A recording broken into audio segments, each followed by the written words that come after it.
ये कहानी है एक बहुत ही कामयाब लॉयर लियू के बारे में। उसके लिए केस जीतना और पैसे कमाना ही सबसे जरूरी चीज है। उसे फीलिंग्स, इंसाफ या फिर सही गलत से कोई फर्क नहीं पड़ता, बंदी को बस जीतना है। एक दिन गाड़ी चलाते वक्त लियू की गाड़ी का बहुत गंदा एक्सीडेंट हो गया। जब उसने आंखें खोली तो वो असल दुनिया में नहीं थी, उसकी आत्मा किसी और ही दुनिया में पहुंच गई थी। वहाँ उसे एक हिला देने वाली बात पता चली। दरअसल गलती से उसकी मौत हो गई थी। किस्मत के हिसाब से उसका टाइम अभी खत्म नहीं हुआ। इस गलती की वजह से आत्माओं की दुनिया के सिस्टम ने यह फैसला लिया कि लियू वहाँ रह नहीं सकती। इसकी बजाय उसे धरती पर ही किसी और इंसान के शरीर में भेज दिया जाएगा। ये सुनकर लियू बिल्कुल हैरान रह गई। अब कहानी वक्त में थोड़ा पीछे गई। अभी के लिए लियू का एक्सीडेंट नहीं हुआ है, हम उसे अभी लॉयर के रूप में ही देखते हैं। एक स्कूल की लड़की और उसकी माँ उसके सामने बैठी थी। लड़की के साथ उसके क्लासमेट ने जबरदस्ती की थी। वो लोग उस लड़के के खिलाफ केस करना चाहते हैं, लेकिन लियू उस लड़के की लॉयर है। वो चाहती थी कि उसका क्लाइंट जीत जाए। उसे सच जानने में कि लड़की के साथ कुछ हुआ कि नहीं हुआ कोई इंटरेस्ट नहीं था। लियू बिना किसी दबाव के बोली कि तुम ये केस कभी नहीं जीत पाओगे, प्रूफ ज्यादा है नहीं तुम्हारे पास। अगर केस किया तो बदनामी होगी वो अलग,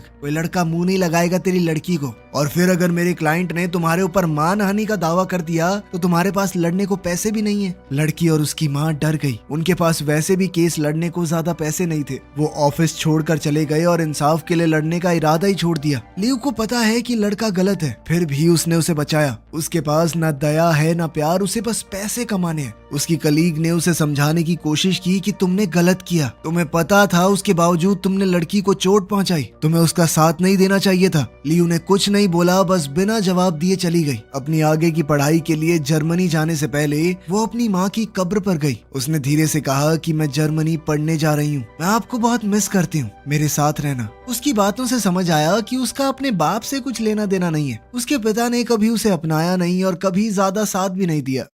कब्र से वापस आते वक्त ही उसकी गाड़ी का वो गंदा एक्सीडेंट हुआ। अगले ही पल वो एक बहुत अजीब से हॉल में खड़ी थी, जहाँ बहुत सारे काउंटर्स लगे थे। कई आत्माएं लाइन में खड़ी थी। लियू को एक बार को तो समझ नहीं आया कि ये कौन सी जगह है। उसने एक काउंटर पर बैठी लड़की से पूछा कि मैम ये कौन सा प्लेस है। लड़की ने जवाब दिया कि ये किस्मत का काउंटर है, लोग मरने के बाद यहाँ पर आते हैं। लियू यकीन नहीं कर पाती, लेकिन सच यही था कि वो मर चुकी है। ये उसका शरीर नहीं, उसकी आत्मा है। थोड़ी देर बाद उसे वहाँ के डायरेक्टर के पास ले जाया गया। डायरेक्टर ने कहा कि सॉरी मैम, एक गलती हो गई है, आपकी मौत का टाइम नहीं हुआ था अभी। हमें एक दूसरी औरत को लाना था, उसका नाम भी लियू था और लोकेशन भी काफी आसपास थी, तो हमसे थोड़ी गलती हो गई, लेकिन हमें इसे जल्दी से जल्दी ठीक करना पड़ेगा। फिर उन्होंने कहा कि आज रात हम तुम्हें एक दूसरी औरत के शरीर में भेज देंगे, तुम्हारी यादें रहेंगी लेकिन चेहरा उसका होगा। आज उसका एक्सीडेंट होगा, जब उसकी आत्मा निकलेगी तो तुम उसकी जगह ले लेना। लियू ज्यादा कुछ समझ नहीं पा रही थी तो क्या ही बहस करती। अगली सुबह वो एक नई जिंदगी में आंख खोलती है। वो एक बिस्तर पर एक आदमी के साथ लेटी हुई थी। वो उसका नया पति है। उसे समझ आया कि अब उसके 2 बच्चे भी हैं जो उससे बहुत प्यार करते हैं। घर देखकर उसे पता चला कि ये औरत फुल टाइम हाउसवाइफ है, नौकरी वगैरह कुछ नहीं करती। वो अपने बेटे को स्कूल छोड़ने के बाद अपनी पुरानी लॉ फर्म में गई, लेकिन कोई उसे पहचान नहीं पाया। उसकी कलीग भी उसे अनजानी तरह से देख रही थी। लियू समझ गई कि बात करने का कोई फायदा नहीं है। गुस्से में वो और ज्यादा फंसा हुआ महसूस करने लगी। लियू ने सोचा कि मैं ये जिंदगी नहीं चाहती। वो एक चलती गाड़ी के सामने खड़ी हो गई, लेकिन ड्राइवर ने उसे देखकर गाड़ी मोड़ दी।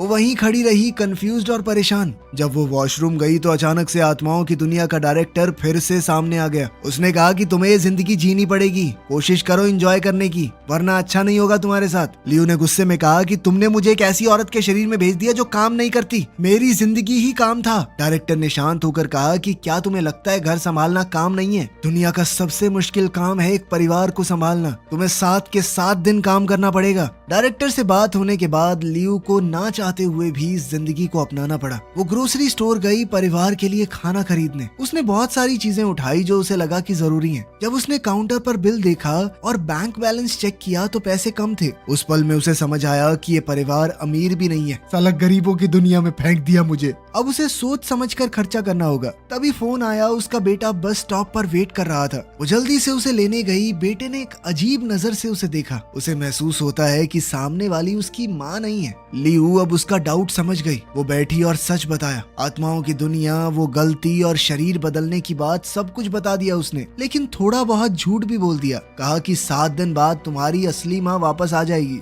क्योंकि वो बच्चे का दिल नहीं तोड़ना चाहती थी। बेटा चुपचाप सुनता रहा और कहा कि ठीक है, मैं ये बात किसी को नहीं बताऊंगा। फिर बेटा उसे बताने लगा कि घर में किसको क्या पसंद है और क्या नापसंद। धीरे धीरे दोनों के बीच में एक प्यारी सी दोस्ती शुरू हो गई। रात को लियू ने सबके लिए खाना बनाया, पूरी कोशिश की, लेकिन जब परिवार ने खाया तो पति और बड़ी बेटी ने कहा कि टेस्ट बिल्कुल भी अच्छा नहीं है। लियू गुस्से में चिल्ला पड़ी कि बिना बकवास किए खाओ चुपचाप। सब चुप हो गए और बिना चूं भी किए खाना खाया। रात को बेडरूम में पति ने कहा कि उन्हें जल्दी ही एक पार्टी में जाना है। लियू खुश होकर बोली कि मैं पार्टी के लिए नई ड्रेस खरीदना चाहती हूँ। ये सुनकर पति हैरान हो गया, क्योंकि उसकी पत्नी कभी भी अपने ऊपर पैसे खर्च नहीं करती थी। फिर भी उसने कहा कि ठीक है, एक ड्रेस ले लो। बाद में वो अपनी पत्नी के करीब आने की कोशिश करने लगा, लेकिन इससे लियू थोड़ी अनकंफर्टेबल हो गई। उसने बहाने बना दिए कि मुझे थोड़ा ठीक नहीं लग रहा, कहीं मेरी बीमारी आपको ना लग जाए। आखिर में वो लिविंग रूम में सोफे पर जाकर सो गई। अगली सुबह वो बेटे के साथ फिर से ग्रोसरी स्टोर पर गई। इस बार उसने सबकी पसंद की सब्जियां और चीजें खरीदी। रात को जब पति काम से घर आया, उसने देखा कि लियू ने सिर्फ अपनी ड्रेस नहीं बल्कि उसके लिए भी महंगे कपड़े खरीद लिए थे। प्राइस टैग देखकर उसकी आंखें खुल गई। उसे समझ नहीं आया कि उसकी पत्नी को हो क्या गया है। जो औरत हर पैसा बचाती थी वो बिना सोचे खर्च कर रही है। वो शांत होकर बोला कि हम ये पैसे बच्चों के फ्यूचर के लिए जोड़ रहे हैं। लेकिन लियू ने कहा कि अगर हम कभी एंजॉय ही ना करें तो पैसे कमाने का क्या फायदा। ये सुनकर पति उदास और परेशान हो गया। वो घर छोड़कर ऑफिस चला गया ओवर टाइम काम करने के लिए, ताकि जो एक्स्ट्रा पैसे खर्च हुए हैं वो दोबारा जोड़ सके। उसे घर से जाता देख लियू को गिल्ट और उदासी महसूस हुई,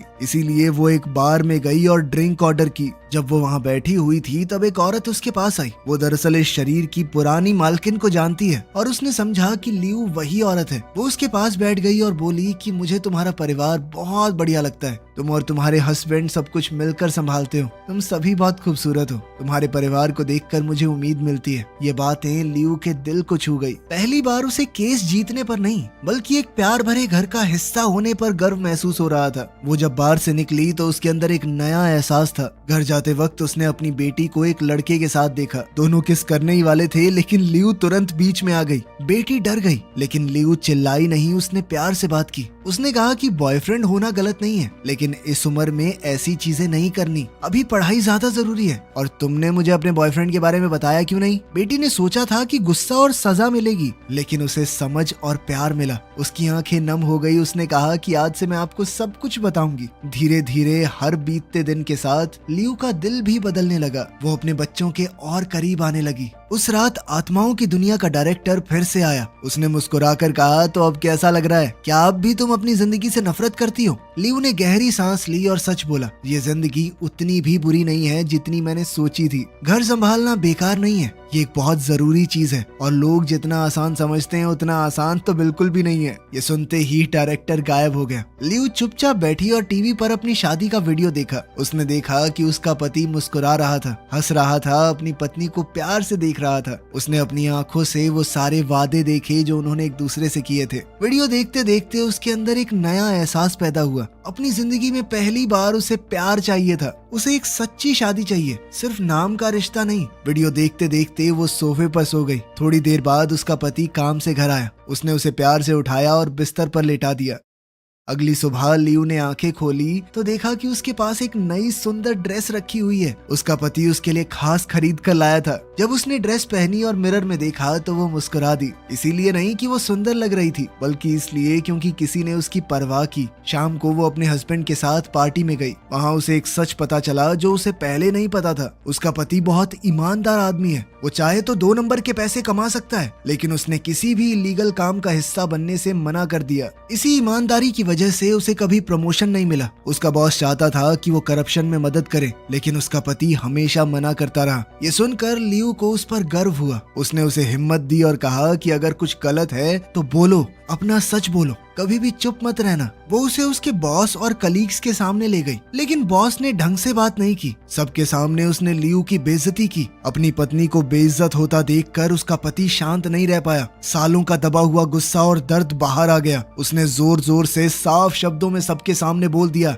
अबे चुप हो जा, 2 नंबर की कमाई खाता है तू, नीच कहीं के। सबने सच सुन लिया। बॉस शर्मिंदा और गुस्से में पार्टी छोड़कर चला गया। पहली बार लियू के पति को हल्का महसूस हुआ। अब वो अच्छा महसूस कर रहा था और उसे पता था कि ये हिम्मत लियू से मिली है। इस घटना के बाद दोनों ने साथ में कुछ अच्छा वक्त बिताया। उन्होंने सैर की, हंसे और रात को एक असली कपल की तरह एंजॉय किया। बाद में जब वो घर लौटकर अपने कमरे में गए, अचानक बेटी के कमरे से रोने की आवाज आई। दोनों भागकर वहां गए और देखा कि बेटी के चेहरे पर चोट का निशान है। लियू ने अपने पति से कहा कि आप बाहर जाइए, मैं अकेले में बात करूंगी। जैसे ही वो बाहर गया, बेटी जोर से रो पड़ी। उसने सच बोला कि मेरे बॉयफ्रेंड ने मुझे जबरदस्ती पकड़ने की कोशिश की। जब मैंने मना किया तो उसने मुझे मारा। लेकिन उसके पति ने भी सब कुछ सुन लिया। उसका दिल टूट गया और गुस्से से भर गया। वो चुपचाप घर से निकल गया। उसी रात वो लड़के के घर गया और उसे बहुत मारा। अगले दिन लड़के की फैमिली ने पुलिस कंप्लेंट की, जिसके बाद लियू और उसके पति को पुलिस स्टेशन जाना पड़ा। वहाँ पर लड़का अपने परिवार और एक महंगे लॉयर के साथ बैठा है। ये बिल्कुल वही सिचुएशन है जो लियू ने अपनी पिछली जिंदगी में बनाई थी, जहाँ वो गलत लोगों को बचाती थी और सीधे लोगों को डराती थी। अचानक उसके दिमाग में ये सारी चीजें घूमने लगी। उसकी सभी पुरानी गलतियां, पैसों की नाजायज भूख। वो वॉशरूम में गई और पूरी तरह टूट गई। आंसू उसके चेहरे पर गिरने लगे। उसे समझ आया कि उसने कितना दर्द दिया है दूसरों को। लेकिन इस बार वो सिचुएशन से भागेगी नहीं। वो वापस आई और सीधी खड़ी हो गई। अब वो पहले की तरह कोई पत्थर दिल लॉयर नहीं है, बल्कि एक माँ और एक औरत है जिसे अब इंसाफ चाहिए। उसने हिम्मत और समझ के साथ बात की। उसने लड़के के परिवार के सारे झूठ खोल दिए और उन्हें उसी तरह से डराया जैसे वो पहले सीधे लोगों को डराती थी। कम से कम अब उसकी ये स्किल सही काम के लिए इस्तेमाल हो रही थी। डर कर लड़के की फैमिली ने कंप्लेन वापस ले ली। लड़के ने लियू और उसकी फैमिली से माफी मांगी। जब वो घर पहुंचे, बेटी अभी भी उदास थी। उसने कहा कि मैं कभी किसी लड़के पर भरोसा नहीं कर पाऊंगी। लियू उसके पास बैठी और प्यार से कहा, तुम एक गलत इंसान से मिली हो, इसका मतलब ये नहीं कि दुनिया के सारे मर्द बुरे हैं। एक बुरे इंसान की वजह से अपने दिल को सख्त मत करो। बेटी ने चुपचाप सुना और उसे गले लगा लिया। दिन ब दिन घर का माहौल बहुत प्यारा होता गया। उसका पति ज्यादा हंसने लगा, बेटा उसके पास रहने लगा, बेटी खुलकर सारी बातें करने लगी। घर एकदम जिंदा, प्यार से भरा हुआ लगने लगा। पहली बार अपनी जिंदगी में लियू ने वो महसूस किया जो उसे कभी नहीं मिला, प्यार, परिवार, अपनापन और खुशी। अब वो सिर्फ सांस नहीं ले रही, सच में जी रही थी। अगली सुबह जब लियू अपने बेटे को स्कूल छोड़ने जा रही थी, तभी अचानक कुछ चौंका देने वाला हुआ। उसका बेटा तेज तेज पलकें झपकाने लगा और अपनी आंखें पकड़ ली। फिर वो कहने लगा कि मुझे कुछ दिखाई नहीं दे रहा। उसकी आंखों की रोशनी पूरी तरह चली गई। लियू के अंदर डर बढ़ने लगा। वो उसे तुरंत हॉस्पिटल ले गई। डॉक्टर ने ध्यान से चेक किया और थोड़ी देर बाद डॉक्टर ने लियू की तरफ देखा और बताया कि उसकी आंखों का कॉर्निया खराब हो गया है। अगर अभी ऑपरेशन नहीं किया तो लड़का हमेशा के लिए अंधा हो सकता है। ये सुनकर लियू जाम सी हो गई। उसे डर, दर्द और बेहद बेबस महसूस हुआ, लेकिन उसने खुद को जैसे तैसे संभाला। उसने डॉक्टर से कहा कि ऑपरेशन शुरू कर दीजिए। कुछ घंटों बाद ऑपरेशन खत्म हुआ। डॉक्टर ने आकर बताया कि पेशेंट की आंखें बच गई हैं। लियू ने सुकून की सांस ली और उसकी आंखों से आंसू गिरने लगे। दुख के नहीं, ये सुकून के आंसू थे। अगले दिन जब वो हॉस्पिटल में बेटे से मिलने जा रही थी, अचानक उसके सामने डायरेक्टर आ गया। उसका चेहरा शांत लेकिन सीरियस था। वो धीरे से बोला कि तुम्हारे 7 दिन खत्म हो गए, अब वक्त आ गया है, तुम्हें मेरे साथ चलना होगा। लियू का चेहरा सफेद पड़ गया। उसने हॉस्पिटल बिल्डिंग की तरफ देखा और धीरे से कहा, प्लीज मुझे उन्हें एक बार और देखने दो, बस एक बार। डायरेक्टर ने धीरे से हाँ में सर हिलाया। वो अंदर गई, सबसे पहले बेटी से मिली। बेटी ने उसे जोर से गले लगाया। लियू का दिल टूट गया क्योंकि वो जानती थी कि ये पल वापस नहीं आएगा। फिर वो बेटे के कमरे में गई। बेटे ने मुस्कुराकर कहा कि माँ मुझे दिखाई दे रहा है। उसकी ये खुशी लियू को और चुभी क्योंकि उसे अब जाना पड़ रहा है। आखिर में वो अपने पति से मिली। दोनों चुपचाप एक दूसरे को देखते रहे। बिना एक भी शब्द कहे उन्होंने बहुत कुछ महसूस किया। इसके बाद भरे दिल के साथ वो हॉस्पिटल से बाहर आ गई। डायरेक्टर कार के पास इंतजार कर रहा था। वो कार में बैठी और दोनों उस जगह की तरफ चल दिए जहाँ पहला एक्सीडेंट हुआ था, वही जगह जहाँ से सब कुछ शुरू हुआ था। रास्ते में डायरेक्टर ने एक बाप की तरह प्यार से बोला, मैं तुम्हारे पिता को जानता हूँ, उसे भी तुम्हें और तुम्हारी माँ को छोड़ने का पछतावा है।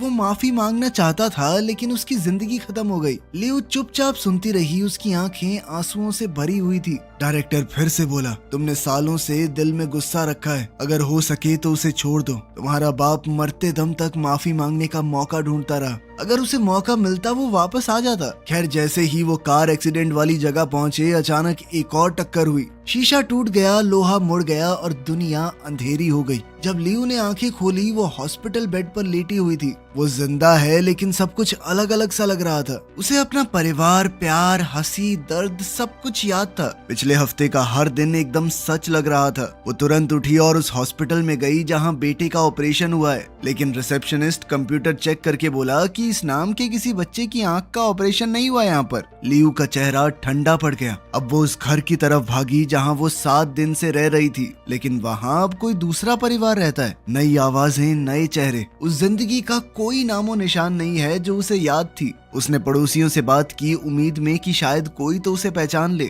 या तो उसके बच्चों का या उसके परिवार का जिक्र करे, लेकिन हर पड़ोसी ने एक ही बात बोली, हम नहीं जानते तुम कौन हो, ऐसी कोई फैमिली यहाँ नहीं रहती, हमने तो तुम्हें पहली बार देखा है। धीरे धीरे ये सच उसके दिल में बैठ गया। वो 7 दिन, वो परिवार, वो प्यार, ये सब कुछ इस दुनिया में नहीं हुआ। वो शायद सिर्फ एक सपना था, या जब वो कोमा में थी तो उसे वहम हुआ है। लेकिन चाहे वो चीजें असली नहीं थी, पर उन्होंने उसे हमेशा के लिए बदल दिया। उस पल में लियू समझ गई कि उसे आगे कैसे जीना है। अब वो पहले की तरह एक पत्थर दिल लॉयर नहीं रहेगी।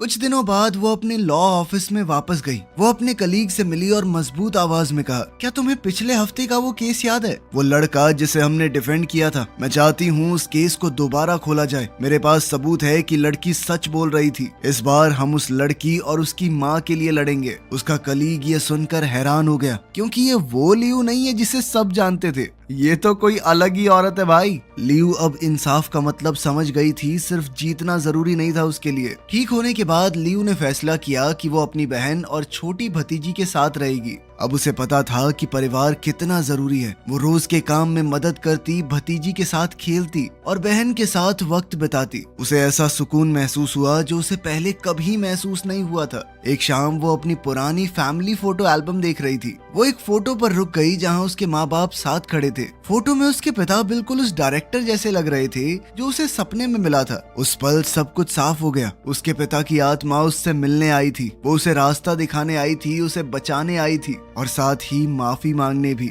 उसकी भतीजी पास आई और पूछा कि ये आपके मम्मी पापा हैं? लियू ने धीरे से हाँ में जवाब दिया। भतीजी ने दोबारा पूछा कि अब वो कहाँ पर हैं? इस पर लियू ने बिना किसी गुस्से के सिर्फ प्यार के साथ मुस्कुराकर जवाब दिया कि जहाँ भी हैं मुझे पता है वो मेरे साथ ही हैं और खुश हैं। पहली बार अपनी जिंदगी से उसे कोई शिकायत नहीं थी। जर्मनी जाने से पहले अपनी पढ़ाई कंटिन्यू करने के लिए वो अपनी माँ की कब्र पर गई। वो घुटनों पर बैठी और प्यार से पत्थर साफ किया। फिर हल्की सी मुस्कान के साथ धीरे से कहा, मैं पापा से मिली थी। आपने कभी नहीं बताया वो इतने हैंडसम है। अच्छा मेरी चिंता मत करना, मैं जल्दी वापस आ जाऊंगी और आपकी पसंद की वो वाइन भी लेकर आऊंगी। इसके बाद वो वहाँ फूल रखकर चली गई। जर्मनी जाते हुए प्लेन पर किस्मत ने उसे एक और सरप्राइज दिया। एक आदमी उसके पास आकर बैठ गया जिसे वो तुरंत पहचान गई। ये वही आदमी था जो सपनों की दुनिया में उसका पति बना था, लेकिन इस असल जिंदगी में वो अभी के लिए तो सिर्फ एक अजनबी है। वो उसे देखकर हैरान हुआ और बोला, लियू तुमने मुझे पहचाना नहीं? मैं तुम्हारी क्लास में था, तुमसे 2 लाइन पीछे बैठता था। बातों बातों में लड़के ने बताया कि मैं तुम्हें बहुत पसंद करता था तब। याद है एक बार प्रपोज भी किया था। लियू मुस्कुराई। उसे याद आया कि वो कितनी खड़ूस थी। सबसे दूर अपना अकेले रहती थी बस। जब दोनों एक दूसरे से बात करने लगे तो लड़के ने बड़ी ईमानदारी से बताया कि मैंने एक बिजनेस शुरू किया लेकिन वो फेल हो गया। अब मैं एक कंपनी में काम करता हूँ। लेकिन अब लियू को पैसों से कुछ खास मतलब नहीं था। लियू को दिख गया कि ये लड़का बिल्कुल वैसा ही है, ईमानदारी से भरा हुआ, और अपनी सपनों की दुनिया में तो वैसे ही उसे पति मान चुकी थी। अब लियू ने मुस्कुराकर धीरे से पूछा, तुम्हारे बच्चे कैसे हैं? वो हंसा और बोला, बच्चे? मेरी तो अभी शादी भी नहीं हुई। लियू भी हंस पड़ी। अब उसे सब कुछ समझ आ गया था। वो बच्चे जिन्हें उसने प्यार किया, गले लगाया, बचाया, वो सिर्फ कल्पना नहीं थी, वो उसका फ्यूचर था। वो उन दोनों के होने वाले बच्चे हैं। लियू ने धीरे से पूछा कि क्या मैं तुम्हारा नंबर ले सकती हूँ? और उस पल में उसने घबराहट को नहीं, प्यार को चुना। वीडियो पसंद आई तो लाइक कर देना, चैनल को सब्सक्राइब कर लेना। मिलते हैं अगली वीडियो में।